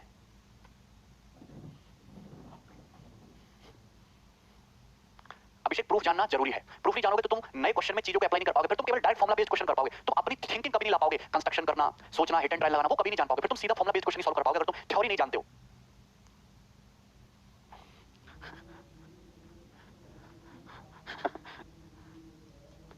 अच्छा ठीक है, क्लियर बात यहां तक? चले। गोविंद कह रहा है सीट 15 तक पहुंचते पहुंचते चटक जाऊंगा। अरे चटकने की बात मत करो, अभी तो आधी जर्नी भी पूरी नहीं की है। हाँ ऋषभ, थोड़ा तुम्हारा दिमाग खुलना शुरू होगा, ठीक है। आगे बढ़े, चलो ये हो गया राइट एंगल ट्रायंगल के बारे में, ठीक है। अब देखिए अगला हम समझेंगे इन radius of equilateral triangle, in radius of equilateral triangle, ठीक है। इन रेडियस ऑफ इक्विलेटरल ट्रायंगल, अति उत्तम, ठीक है। चलो अब मैं आपके सामने बहुत सुंदर ट्रायंगल बनाऊंगा, ये मैंने आपके सामने बना दिया इक्विलेटरल ट्रायंगल, समबाहु त्रिभुज। तो ये हो गया आपके सामने इक्विलेटरल ट्रायंगल ABC। अब इक्विलेटरल ट्रायंगल में क्या खास बात है कि इसकी तीनों साइड बराबर होंगी, इसकी तीनों साइड जो है वो क्या होंगी, इक्वल होंगी। अगर ये साइड स्मॉल a है तो ये साइड स्मॉल a, ये साइड भी स्मॉल a, ठीक है। कोई दिक्कत इसमें? ये एंगल अगर 60 डिग्री का तो ये एंगल भी आपका 60 डिग्री का, ऊपर वाला एंगल भी 60 डिग्री का। अब अगर तुम इक्विलेटरल ट्रायंगल में यहां सामने वाले वर्टेक्स से परपेंडिकुलर डालते हो, तो परपेंडिकुलर डाला तुम्हारा 90 डिग्री का, ये d हो गया, ये 90 है 60 है, तो ये कितना जाएगा 30 डिग्री, ये भी कितना हो जाएगा 30 डिग्री। तो आप मुझे बताओ कि ये दोनों ट्रायंगल ADB और ट्रायंगल ADC कॉन्ग्रुएंट होंगे, दोनों सर्वांग सम होंगे, बिल्कुल एक जैसे। अगर बिल्कुल एक जैसे ट्रायंगल है तो मुझे बताओ अगर ये a/2 है तो ये भी क्या होगा, ये भी a/2 होगा, आधा आधा हो जाएगा, a/2 a/2। यहां तक किसी बच्चे को डाउट, किसी भी स्टूडेंट को इसमें कोई समस्या है? तो अगर मैं इस राइट एंगल ट्रायंगल की हाइट की बात करूं, अगर मैं इस राइट एंगल ट्रायंगल की हाइट की बात करूं तो पाइथागोरस थ्योरम से राइट एंगल ट्रायंगल ADB, समकोण त्रिभुज ADB, ये साइड a है, ये साइड a/2 है, तो थर्ड साइड कितनी होगी, ये आ जाएगी √(a² - a²/4), यानी कि 3a²/4, 3 का अंडर रूट √3, a² का a और 4 का 2। मतलब इक्विलेटरल ट्रायंगल की जो हाइट है, किसी भी इक्विलेटरल ट्रायंगल की हाइट जो होती है, ऊंचाई भैया इक्विलेटरल ट्रायंगल की हाइट कितनी आ गई, √3a/2 होती है। तो देखो ध्यान रखना, इक्विलेटरल ट्रायंगल का मतलब होता है समबाहु, समबाहु त्रिभुज क्या होता है? समबाहु त्रिभुज। समबाहु त्रिभुज एक सिमेट्रिक फिगर है। समबाहु त्रिभुज कैसी फिगर है? एक सिमेट्रिक फिगर है। सब जगह से इकसार है, सब जगह से कैसा इकसार है? तो ये जो इस ट्रायंगल की तीनों साइड बराबर है, तीनों एंगल बराबर है, तीनों एंगल्स बाइसेक्टर बराबर है, तीनों मीडियन बराबर है, तीनों हाइट बराबर है। इस ट्रायंगल में सब कुछ बराबर है। इस ट्रायंगल की अगर साइड ए है तो तीनों हाइट बराबर बराबर होती है, √3a/2 √3a/2। ठीक है, क्लियर है? कोई डाउट? ओके, अगर मैं इस इक्विलेटरल ट्रायंगल के एरिया की बात करूं, क्षेत्रफल की बात करूं, तो एरिया क्या होता है? 1/2। इस इक्विलेटरल ट्रायंगल का बेस क्या है? ये बेस है स्मॉल a, और इस इक्विलेटरल ट्रायंगल के समबाहु त्रिभुज की हाइट क्या है? √3/2 है। तो इक्विलेटरल ट्रायंगल का एरिया आ गया √3/4a²। तो ये होता है इक्विलेटरल ट्रायंगल का एरिया, जो मैंने प्रूफ कर दिया। हाँ सर, इक्विलेटरल ट्रायंगल एक सिमेट्रिक फिगर है। ठीक है, इसके angle bisector, median, perpendicular bisector सब एक ही लाइन होती है और सब लेंथ में बराबर होती है। ठीक है, कोई दिक्कत है? अगर मुझे इस इक्विलेटरल ट्रायंगल की इन रेडियस निकालनी हो, अंतःवृत्त की त्रिज्या निकालनी हो, तो एक बात ध्यान रखना, इन रेडियस स्मॉल r का फॉर्मूला है डेल्टा बाई एस। ये हर एक ट्रायंगल के लिए लगेगा, कैसा भी ट्रायंगल हो, हर ट्रायंगल के अंतःवृत्त की त्रिज्या होती है डेल्टा बाई एस। डेल्टा क्या है? इक्विलेटरल ट्रायंगल का एरिया क्या है? एरिया है √3/4a²। एस का सेमी पेरीमीटर, ये इक्विलेटरल ट्रायंगल है, ये साइड a, ये साइड a, ये साइड a, तो पेरीमीटर 3 है और 3a का आधा पेरीमीटर, सेमी पेरीमीटर 3/2। ठीक है, a से आपका a कट जाएगा, 4 से 2 बार कट जाएगा, √3 से 3, तो ये आ जाएगा a/2 √3। मतलब इक्विलेटरल ट्रायंगल की इन रेडियस का फॉर्मूला आ गया स्मॉल a/2 √3। बात ध्यान रखना कि किसी समबाहु त्रिभुज के अंतःवृत्त की त्रिज्या कितनी होती है? a/2 √3 होती है। स्मॉल r बराबर क्या होता है? a/2 √3 होता है। एंगल बी के सामने क्यों स्मॉल ए बचे? Small a/2 a/2। ठीक है, अरे राजा क्या हुआ भाई? नहीं रवि, बिल्कुल नहीं। ठीक है, तो इक्विलेटरल ट्रायंगल की रेडियस का फॉर्मूला क्या होगा? स्मॉल r a/2 √3, जो मैंने आपके सामने दिखाया। कॉन्करेंट होती है, बिल्कुल कॉन्करेंट होती है सारी लाइन। आप मुझे बताइए, अगर मैं इस लाइन AD को देखूं, तो यही लाइन AD के आपकी एंगल बाइसेक्टर है 30-30, यही लाइन AD के आपकी मीडियन है, देखो आधा आधा भी कर रही है, यही लाइन परपेंडिकुलर बाइसेक्टर है। ऐसी लाइन BE के लिए हो, ऐसी लाइन CF के लिए होगा। तो इन रेडियस का फॉर्मूला आ गया। अगर किसी इक्विलेटरल ट्रायंगल की साइड है तो इन रेडियस क्या होगी? a/2 √3। ठीक है, अब देखिए, मुझे पता है कि ये AD क्या है? ट्रायंगल की हाइट है, लेकिन ये एंगल बाइसेक्टर भी तो है, एंगल को बाइसेक्टर आधा 30 डिग्री। तो मेरे कहने का मतलब ये कि आपका जो इन सेंटर है वो इसी पॉइंट पर लाई करेगा। इन सेंटर जो है इसी लाइन पर लाई करेगा। इन सेंटर यही कहीं पर होगा। आप मुझे एक बात बताइए बच्चे, और ये थ्योरी को लिखने का, राइट एंगल ट्रायंगल के चारों सेंटर, मतलब incentre I, orthocentre O, centroid G, sorry incentre I, circumcentre O, centroid G और orthocentre H। Right angle triangle के चारों सेंटर, राइट एंगल ट्रायंगल एक ऐसा point है जिसके चारों सेंटर्स, चारों केंद्र एक ही बिंदु पर होंगे, एक ही जगह पर लाई करेंगे, और वो पॉइंट जो होगा आपको दिख रहा है कहां पर होगा? एक ही बिंदु पर होंगे, एक ही बिंदु पर होंगे। आपको मेरी बात समझ में आ गई है? क्लियर है? कोई डाउट इसमें किसी भाई को? ठीक है, राइट एंगल ट्रायंगल के चारों ही सेंटर, चाहे इन सेंटर की बात करूं, सर्कम सेंटर की बात करूं, सेंट्रोइड की बात करूं, ऑर्थो सेंटर की बात करूं, एक ही पॉइंट पर होंगे, एक ही लाइन पर होंगे, क्योंकि सारी लाइन, चाहे एंगल बाइसेक्टर, चाहे एल्टीट्यूड, चाहे perpendicular bisector, whatever it is, सब एक ही बिंदु पर आके मिलती हैं, सब कॉन्करेंट होती हैं। राइट एंगल ट्रायंगल एक हद से ज्यादा सिमेट्रिक फिगर है। Sorry, right angle triangle, equilateral triangle के चारों centre, incentre, circumcentre, centroid, orthocentre एक ही बिंदु पर होंगे, क्योंकि एक सिमेट्रिक फिगर है, इसका सब कुछ एक ही पॉइंट पे आके मिलता है। ठीक है, चलिए यहां तक बात क्लियर है? चलो ठीक है, एक ही पॉइंट पर होंगे ना। और इन रेडियस क्या होगी? a/2 √3। तो ये जो लेंथ है यहां से यहां तक, ये कितनी होगी? ये होगी a/2 √3। कितनी होगी? a/2 √3। ठीक है, चलो दूसरी बात ये भी ध्यान रखना कि इन रेडियस जो होती है, इन रेडियस वो इस इक्विलेटरल ट्रायंगल की हाइट का 1/3 होती है, 1/3 होती है। इन रेडियस जो इक्विलेटरल ट्रायंगल की हाइट का 1/3 होती है। इस इक्विलेटरल ट्रायंगल की अगर साइड A है तो हाइट कितनी है? हाइट है √3a/2। √3a/2 का अगर मैं 1/3 करके देखूं तो a/2 √3 से 3 कटेगा, a/2 √3। मतलब इक्विलेटरल ट्रायंगल की जो इन रेडियस है, इक्विलेटरल ट्रायंगल की इन रेडियस उसकी हाइट का 1/3 होती है। हाइट का क्या होती है? आधा होती है। क्लियर है? इक्विलेटरल ट्रायंगल की इन रेडियस उसकी हाइट का क्या होती है? आधा होती है। हाइट का 1/3 होती है। 1/3 √3a/2 का 1/3 करोगे तो a/2 √3, a/2 √3। ठीक है, चाहे हाइट का 1/3 बोलूं, चाहे एंगल बाइसेक्टर का 1/3 बोलूं, बात तो एक ही है, बात तो एक ही है ना। चाहे फिर मीडियन का 1/3 बोलूं, क्योंकि जो हाइट है वही एंगल बाइसेक्टर है, वही मीडियन है, सब कुछ सेम है। तो इक्विलेटरल ट्रायंगल की रेडियस उसकी हाइट का 1/3, उसके एंगल बाइसेक्टर का 1/3, उसके मीडियन का 1/3 होती है, और ये बात आपको समझना जरूरी है। ठीक है, क्लियर है? ठीक है, मतलब ये a/2 √3 और ये लेंथ यहां से यहां तक आ जाएगी a/√3, और दोनों का सम जब करोगे तो सम करने पर आ जाएगा तुम्हारा √3a/2। ठीक है, ठीक है, यहां तक बात क्लियर है सारे बच्चों को? इक्विलेटरल ट्रायंगल के चारों सेंटर एक ही पॉइंट पर होंगे, यही इन सेंटर, ये सर्कम सेंटर, ये सेंट्रोइड, ये ऑर्थो सेंटर। ठीक है, यहां तक चलिए, हाइट का 1/3, एंगल बाइसेक्टर का 1/3, मीडियन का 1/3। चलिए आगे बढ़ते हैं, ये थ्योरी होगी एक। ठीक है, चलो क्लियर है बात यहां तक? ठीक है, आगे बढ़ते हैं, सभी लोग आगे बढ़ेंगे। Next concept. तो मैंने आपको बता दिया जनरल ट्रायंगल की रेडियस कैसे निकालते हैं, डेल्टा बराबर r * s। इक्विलेटरल ट्रायंगल की रेडियस कैसे निकालते हैं, राइट एंगल ट्रायंगल की रेडियस कैसे निकालते हैं। लेकिन एक केस और समझिए, एक केस और समझिए कि अगर आपको किसी ट्रायंगल में, गौर से सुनिए, अगर आपको किसी ट्रायंगल में, ठीक है ध्यान से सुनिए, अगर आपको किसी ट्रायंगल में साइड दी ही ना, हाइट दी हो, जैसे साइड A है ना, वर्टेक्स के सामने, ये साइड B है और ये साइड स्मॉल c है। ठीक है ना, आप अगर यहां से परपेंडिकुलर डालोगे तो ये होगा तुम्हारा AD, और ये हाइट होगी तुम्हारी इसकी h1। यहां से आप परपेंडिकुलर डालोगे तो ये हो जाएगा तुम्हारा BE, और ये हाइट हो जाएगी तुम्हारी h2। आप यहां से परपेंडिकुलर डालोगे, ये तीनों परपेंडिकुलर भी एक ही लाइन से जाकर ये हो जाएगा CE। ठीक है, स्मॉल c साइड, और इसकी लेंथ हो जाएगी h3। ठीक है ना? आप मुझे बताइए कि अगर मैं इस ट्रायंगल के एरिया की बात करूं डेल्टा, तो डेल्टा बराबर क्या हो जाएगा 1/2। ये बेस का है a और इस बेस से करस्पॉन्डिंग हाइट का h1, तो 1/2 a h1। अगर मैं इस ट्रायंगल का एरिया, अगर मैं साइड b को बेस मानता हूं तो ये साइड b और इससे करस्पॉन्डिंग हाइट हो जाएगी h2, 1/2 b h2। अगर मैं बेस मानता हूं इस साइड c को, ये साइड हो जाएगा c और सामने वाले वर्टेक्स से हाइट हो जाएगी h3, तो 1/2 c h3 हो जाएगा, 1/2 c h3। ठीक है, h1 को इधर ले आओ तो डेल्टा बाई h1 किसके बराबर हो गया? डेल्टा बाई h1 हो गया a/2। यहां से देखो डेल्टा बाई, अगर मैं b को इधर ले आऊं तो डेल्टा बाई b किसके बराबर हो गया? h/2। अगर डेल्टा 1/2 c h3, अगर मैं c को इधर ले आऊं तो डेल्टा बाई c किसके हो गया? सॉरी, डेल्टा बाई b हो गया तुम्हारा, गड़बड़ कर दी। अगर मैं h2 को इधर ले आऊं तो डेल्टा बाई h2 किसके बराबर हो जाएगा? b/2। अगर मैं h3 को इधर ले आऊं तो डेल्टा बाई h3 कितना हो जाएगा? c/2। लिख सकते हो, ये बात लिख सकते हो। आइसोसेलेस के लिए फॉर्मूला याद करने की जरूरत नहीं है, ठीक है? तो डेल्टा बाई h1 बराबर, ये ट्रायंगल का एरिया है, ये क्या है? ट्रायंगल का एरिया, ट्रायंगल ABC का। अगर मैं यहां से h1 को इधर ले आऊं तो delta by h1 a/2, delta by h2 b/2, delta by h3 c/2, सबको ऐड कर दो। अगर हम सबको ऐड कर दें, delta by h1 plus delta by h2 plus delta by h3, अगर हम सबको ऐड कर दें तो इधर क्या आएगा? इधर आएगा a/2 plus b/2 plus c/2। कितना आ जाएगा? a/2 plus b/2 plus c/2। यही आएगा, यही आएगा कि नहीं? बताओ, किसी बच्चे को डाउट है? तो अगर हम यहां से डेल्टा कॉमन लेने तो ब्रैकेट में क्या बचेगा? 1/h1 plus 1/h2 plus 1/h3। और ये क्या हो गया? a/2 plus b/2 plus c/2 क्या हो गया? Semi perimeter s। क्या हो गया? Semi perimeter s। तो अगर मैं डेल्टा को उधर ले जाऊं तो 1/h1 plus 1/h2 plus 1/h3 बराबर क्या गया? s बटे डेल्टा। क्या गया? सॉरी, s बटे डेल्टा, s बटे डेल्टा। आगे कि नहीं? s बटे डेल्टा। क्लियर है ना? अब मुझे एक बात बताओ, इन रेडियस क्या होती है? इन रेडियस होती है डेल्टा बटे s। अगर मैं इसका उल्टा कर दूं तो 1/r क्या होगा? 1/r होगा उल्टा s बटे डेल्टा। तो s बटे डेल्टा कुछ भी नहीं है, ये 1 बटे क्या है? ये 1 बटे इन रेडियस स्मॉल r है। ये क्या है? ये 1 बटे स्मॉल r है। तो कहने का मतलब है, ये गोल्डन रिजल्ट याद रखना, अगर आपको किसी ट्रायंगल की तीनों हाइट दी हो, जैसे कि 1/h1 plus 1/h2 plus 1/h3, तो इसकी जो वैल्यू होगी वो होगी 1/r। 1/h1 plus 1/h2 plus 1/h3 बराबर किसका आएगा? 1/स्मॉल r। तो अगर आपको किसी ट्रायंगल की तीनों हाइट दी हो तो उसकी रेडियस इस फॉर्मूले का यूज करके आप सेकंड्स में निकाल सकते हो। बताइए, समझ में आया कि नहीं? यस और नो? यस और नो करके बताओ भाई। ठीक है, कोई डाउट इसमें? किसी भी बच्चे को इसमें कोई डाउट आया हो अभी तक? ठीक है भाई, काफी सारी जैसे मैंने आपको बेसिक से उठाया और धीरे धीरे जैसे हम लोग आगे बढ़ते रहे, लेवल हम बढ़ाते रहे। देखो ठीक है यहाँ तक? अबे यार, r बराबर डेल्टा बटे s होता है, तो s बटे डेल्टा क्या होगा? 1 बटे r। अगर s बटे डेल्टा क्या होगा? 1 बटे r बराबर डेल्टा बटे s, तो s बटे डेल्टा 1 बटे r होता है कि नहीं? सही है? r बराबर डेल्टा बटे s, तो s बटे डेल्टा 1 बटे r।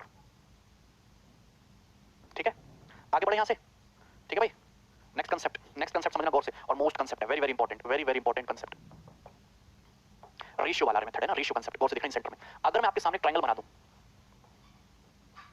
अगर हम आपके सामने ट्रायंगल बनाते, ट्रायंगल ए बी सी, ठीक है, हमने एंगल ए का बाइसेक्टर खींच दिया तो ये हो गया तुम्हारा एडी, ये इंटरनल एंगल बाइसेक्टर है। हमने एंगल बी का बाइसेक्टर खींच दिया तो ये हो गया तुम्हारा बीई। तो जाहिर सी बात है, दोनों एंगल बाइसेक्टर एक दूसरे को कहां पर मिल गए? इन सेंटर आई पर मिल गए। हमने एंगल सी का बाइसेक्टर खींचा जो सेम इसी पॉइंट से होके जाएगा और ये बाइसेक्टर होगा तुम्हारा सीएफ। तो तीनों एंगल बाइसेक्टर एक दूसरे को पॉइंट ए आई पर मिल गए। तो वर्टेक्स ए के सामने की ये साइड कितनी होगी? ये साइड होगी स्मॉल ए। वर्टेक्स बी सी के सामने की ये साइड कितनी होगी? ये साइड होगी तुम्हारी स्मॉल सी।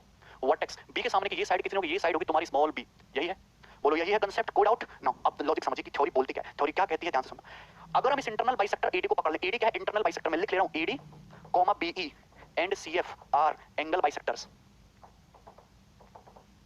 एडी बीई और सीएफ क्या है? कोण समद्विभाजक है, एंगल बाइसेक्टर है। मीडियन की बात मीडियन के टाइम पे करेंगे, आज एंगल बाइसेक्टर की बात है तो केवल एंगल बाइसेक्टर पे फोकस करो। AD BE CF angle bisector है। अगर मैं इस एंगल बाइसेक्टर एडी को पकड़ लूं तो इन सेंटर आई इसको दो पार्ट में डिवाइड कर रहा है, ऊपर part AI, lower part ID. Upper part AI, lower part ID. तो अपर पार्ट एआई से लोअर पार्ट आईडी का रेशियो क्या होता है? रेशियो बड़ा इंपॉर्टेंट है, इस पेपर में सवाल पूछेगा। एआई से आईडी का रेशियो क्या होगा? ये एआई से आईडी का रेशियो, एंगल ए के आजू बाजू वाली साइड कौन सी है? आजू बाजू वाली साइड कौन सी है एंगल ए के? बी और सी, बी और सी। तो आजू बाजू वाली साइड का सम बटे थर्ड साइड क्या है? स्मॉल ए। ये होता है रेशियो, ये होता है रेशियो। इसी तरीके से अगर मैं एंगल बाइसेक्टर बीई को पकड़ लूं, किसको पकड़ लूं? अगर एंगल बाइसेक्टर बीई को पकड़ लूं तो अगर बी को पकड़ लो, ये साइड ये लेंथ क्या है? Upper part BI, lower part IE. तो बीआई से आईई का जो रेशियो है सेम इसी तरीके से लिखोगे, सेम इसी नेचुरल तरीके से लिखोगे। ये एंगल बी, ये एंगल बी है। एंगल बी के आजू बाजू क्या है? सी और ए। एंगल बी के आजू बाजू क्या है? सी और ए। तो सी प्लस ए बटे थर्ड साइड क्या है तुम्हारा? Small B. थर्ड साइड है स्मॉल बी। क्लियर है? चंद्रा गलत सोच रहे हो। अगर मैं इस एंगल बाइसेक्टर सीएफ को पकड़ लूं तो ये क्या है? इन सेंटर आई है। तो अपर पार्ट क्या है? सीआई और लोअर पार्ट क्या है? आईएफ। तो सीआई से आईएफ का रेशियो जो है, एंगल सी को बनाने वाली साइड कौन सी? ये साइड है, ये side B, side A, side B. तो ए प्लस बी बटे third side small C. This is the ratio and this is the concept. Clear? कोई डाउट? कोई डाउट बताइए। ब्रजपाल समझ में आया आपको? समझ में आया? मीडियन और एंगल बाइसेक्टर के बीच का डिफरेंस नहीं पता तो मैं आज तक तो क्या करोगे सुनित? प्रूफ भी करके बताएंगे। बताइए, कांसेप्ट लिख लिया आप लोगों ने? क्लियर बात यहां तक? मोदी की बात ही कुछ और है रवि, यहां तो बात सही है, सभी स्टूडेंट्स को क्लियर है। अब इसका प्रूफ समझना आपके लिए बेहद जरूरी है। प्रूफ नहीं समझोगे तो सीखोगे नहीं चीजें। तो एक बार फिर से इसी गंदे ट्रायंगल को फोकस करो। मैं आपके सामने ट्रायंगल बना रहा हूं, हमने आपके सामने बना दिया ये ट्रायंगल ए बी सी, त्रिभुज ए बी सी। तो त्रिभुज ए बी सी का ये खींचा मैंने एंगल बाइसेक्टर एडी। क्या खींचा? Angle bisector AD. तो आप मुझे बताइए, ये साइड सी है, ये साइड बी है, ये साइड ए है। वर्टेक्स सी के सामने की साइड क्या होती है? Small C. बी के सामने की बी और वर्टेक्स सी के सामने साइड स्मॉल। आपको इंटरनल एंगल बाइसेक्टर थ्योरम पता है? मैंने आपको ज्योमेट्री में बताया था इंटरनल एंगल बाइसेक्टर थ्योरम। अगर ये ट्रायंगल है, अगर ये ट्रायंगल है, ट्रायंगल के एंगल ए का बाइसेक्टर खींचता हूं तो ये internal angle bisector opposite side को उसी रेशियो में डिवाइड करेगा जिस रेशियो में एंगल बनाने वाली साइड है। जिस रेशियो में एंगल बनाने वाली साइड एंगल ए का बाइसेक्टर खींचा, एंगल ए को बनाने वाली साइड सी अनुपात बी के रेशियो में, सी अनुपात बी के रेशियो में, तो अपोजिट साइड भी इसी रेशियो में डिवाइड होंगी, यानी कि बीडी से डीसी का रेशियो भी सी अनुपात बी ही होगा। क्या ये आपको थ्योरी याद है कि भूल गए? क्या आपको ये थ्योरी याद है कि भूल गए? याद है ना, सी रेशियो बी, सी रेशियो बी, एंगल बनाने वाली साइड का रेशियो भी सी रेशियो बी होगा, जिस रेशियो में एंगल बनाने वाली साइड होगी उसी रेशियो में एंगल बाइसेक्टर अपोजिट साइड को डिवाइड करेगा। तो ये क्या है? ये तुम्हारा स्मॉल ए है, ये क्या है आपका स्मॉल ए है, गौर से सुनना, स्मॉल ए। अब बीडी से सीडी का रेशियो क्या है? ये बीडी से सीडी का रेशियो सी अनुपात बी, सी अनुपात बी। तो अगर ए को सी अनुपात बी में तोड़ना है तो total B plus C part में बीडी कितना होगा? ये होगा सी पार्ट होगा, मतलब बीडी की लेंथ होगी बी प्लस सी में सी पार्ट। रेशियो नहीं तोड़ना आता तो फिर तो हद से ज्यादा प्रॉब्लम है। डीसी की लेंथ क्या होगी? डीसी की लेंथ होगी बी प्लस सी में कितना पार्ट? बी पार्ट होगा, कितना? B part. तो हमने कुछ नहीं किया, स्मॉल ए को बी रेशियो सी में ब्रेक कर लिया। कर सकते हैं ब्रेक, बिल्कुल ब्रेक कर सकते हैं, ए को बी अनुपात सी में, ठीक है? तो स्मॉल ए को बी अनुपात सी में ब्रेक कर लिया। यहां तक बात क्लियर है? यस और नो? नाउ अगर मैं एंगल बी का भी बाइसेक्टर खींचूं तो एंगल बी का बाइसेक्टर खींचेगा इस तरीके से, लेकिन जहां ये दोनों बाइसेक्टर एक दूसरे को मिल गए, यही लाइन ही तो इंसेंटर हो जाती है। जहां दोनों इंटरनल बाइसेक्टर एक दूसरे को मिले, यही तो आपका इंसेंटर हो जाता है। बताओ, यही तो इंसेंटर होता है जहां दोनों एंगल बाइसेक्टर एक दूसरे को मिलते हैं। कोई दिक्कत इसमें? अब मुझे एक बात बताना, गौर से सुनना। बीडी की लेंथ मैंने निकाली, बीडी की लेंथ मेरे लिए इंपॉर्टेंट है। बीडी की लेंथ है ए इंटू सी बटे बी प्लस सी। ये बीडी की लेंथ है कि नहीं? बीडी की लेंथ है कि नहीं ना? अब मुझे बताना बच्चे, गौर से सुनेगा। अगर मैं इस ट्रायंगल पे फोकस करूं, कौन से triangle? Triangle A B D पर। ट्रायंगल ए बी डी में एंगल बी का बाइसेक्टर खींचा गया है जो अपोजिट साइड एडी को मिलता है पॉइंट आई पर। ट्रायंगल ए बी डी में, त्रिभुज ए बी डी में, त्रिभुज ए बी डी में एंगल बी का बाइसेक्टर कौन? बी का समद्विभाजक अपोजिट साइड एडी को कहां मिलता है? पॉइंट आई पर मिलता है। तो आप मुझे बताइए, अगर पॉइंट आई पर मिलता है तो ये जो इंटरनल एंगल बाइसेक्टर है अपोजिट साइड को किस रेशियो में डिवाइड कर रहा है? एआई अनुपात आईडी के रेशियो में डिवाइड कर रहा है। तो मुझे बताइए, एआई से आईडी का रेशियो वही होगा जिस रेशियो में इस एंगल बी को बनाने वाली साइड है। तो एआई से आईडी का रेशियो क्या होगा? एआई के पास क्या है? एआई के नजदीक क्या है? साइड सी है। एआई के नजदीक क्या है? साइड सी है। आईडी के नजदीक क्या है? आईडी के नजदीक है, आईडी के नजदीक है एसी बटे बी प्लस सी, है कि नहीं? आईडी के नजदीक क्या है? एसी बटे बी प्लस सी। क्लियर है? यस और नो? यस और नो? फिर से मैं बताता हूं, अगर हम ट्रायंगल एबीडी को देखो गंदी नजरों से, एबीडी को, ये एआई, ये एंगल बाइसेक्टर जो है बीआई अपोजिट साइड को एआई और आईडी में तोड़ रहा है। तो एआई से आईडी का रेशियो क्या होगा? एआई से आईडी का रेशियो क्या होगा? एआई के नजदीक क्या है? सी, और आईडी के नजदीक क्या है? एसी बटे बी प्लस सी। इनका रेशियो ले लोगे, ठीक है? तो सी इंटू बी प्लस सी अपॉन एसी होगा। तो सी से सी आपका कट जाएगा। तो यही तो मुझे प्रूफ करना था, एआई से आईडी का रेशियो क्या आ गया? बी प्लस सी बटे A. This is the method. मतलब कि अगर हम एक ट्रायंगल एबीसी बनाए तो ये जो एंगल बाइसेक्टर है, ये एंगल बाइसेक्टर जो है इन सेंटर द्वारा दो पार्ट में डिवाइड होगा, अपर पार्ट और lower part. Upper part AI और लोअर पार्ट आईडी का रेशियो क्या होगा? बी प्लस सी बटा ए। आया समझ में? क्लियर है कि नहीं? बी प्लस सी बटे ए। बताओ, यहां तक क्लियर है?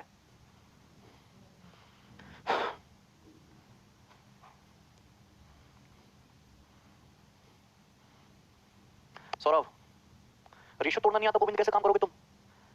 अरे बीडी से सीडी का ratio C ratio B, C plus B unit के लो ए, एक यूनिट के लो सी बटे, एक यूनिट के लो ए बटे बी प्लस सी यूनिट के लो निकाल ली। ठीक है महेश। अरे बेवकूफ हो, इसी तरीके से सारे प्रूफ कर सकते हो। अगर बीसी तुम्हारा स्मॉल ए है, बीडी से सीडी का रेशियो सी अनुपात बी है, तो ए को सी अनुपात बी में तोड़ना नहीं जानते हो? ए को सी अनुपात बी में तोड़ना नहीं जानते हो तुम लोग?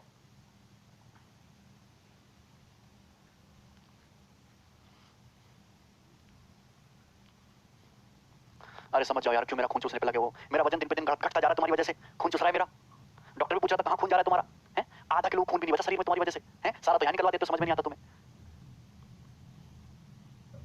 अरे एसी साइड, अरे भैया आगे बढ़े,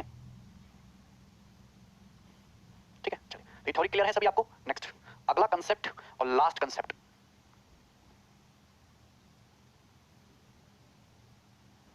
नहीं सुमन, इसमें नहीं होता दोनों बात एक, ठीक है? अगला कंसेप्ट।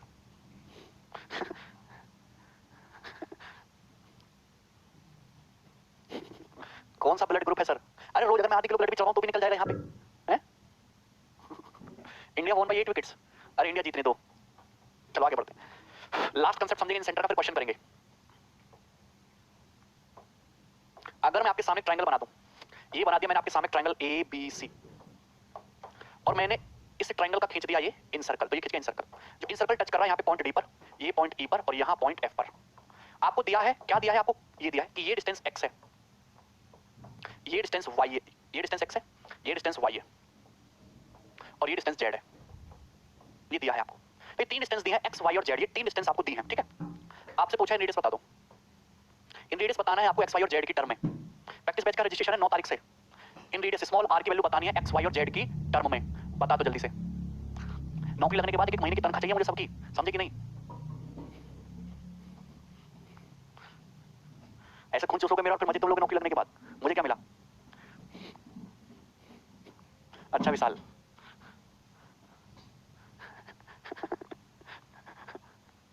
अरे बताओ इन रेडियस क्या है एक्स वाई जेड की टर्म में? पहले ये फिगर बना लो क्योंकि फिर मैं इस फिगर को चेंज कर दूंगा।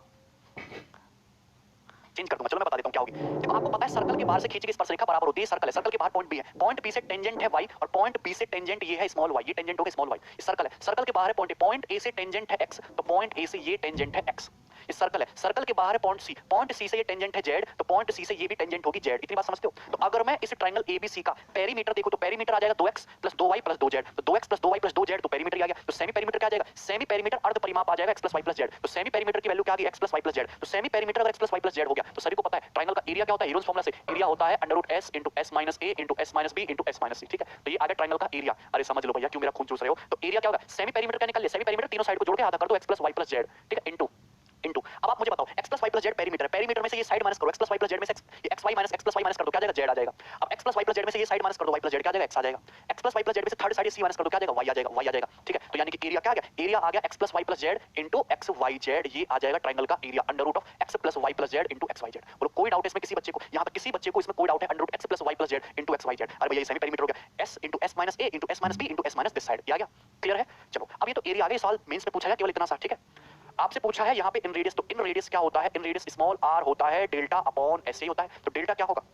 डेल्टा क्या होगा? डेल्टा होगा √x + y + z into x y z। Semi perimeter क्या है? सेमी पेरीमीटर है x + y + z से डिवाइड कर दो, ठीक है? तो इन रेडियस कितना आएगा? आप मुझे बताओ x ये √x + y + z से 1x + y + z कट जाएगा, तो नीचे क्या बचेगा? नीचे बच जाएगा x + y + z, तो इन रेडियस आ गया √x y z बटे x + y + z, ये आ जाएगा इन रेडियस √x y z बटे x + y + z, x y z बटे x + y + z। अरे सर्कल के बाहर से खींची गई टेंजेंट इक्वल होती है, सर्कल है ये, सर्कल दिख रहा है रेड, सर्कल के बाहर पॉइंट बी से टेंजेंट बीडी की लेंथ कितनी होगी? y, पॉइंट बी से टेंजेंट बीएफ की लेंथ ये भी कितनी होगी? स्मॉल y, ठीक है? डन। चलो तो this is all about your theory 1 by 1, एक एक देखो कितना सीक्वेंस में जबरदस्त पढ़ाया, पता है मुझे ऑस्कर मिलना चाहिए इसके लिए, देखो समझे? कोई भी चीज मिसिंग नहीं है, कोई भी ऑर्डर इधर से उधर नहीं है, परफेक्ट पढ़ा रहा हूं आजकल मैं, समझे? चलो कैसे कट गया? आप काटना नहीं आता तो भैया ये तो तुम्हारी गलती, काटना भी नहीं आता फिर तुम्हें, बचपन से क्या सीखे हो? चलिए आज के लिए इतना रहने देते हैं, 11 बजे मिलेंगे हमारे नए चैनल पे, भैया नया चैनल बनाया है, थोड़ा सा उसको प्रमोट कर दो, आप लोग सपोर्ट कर दो, दोस्तों में शेयर कर देना, मैच तो खूब देखिए, चलिए ध्यान रखेंगे भाई, टेक केयर, बाय।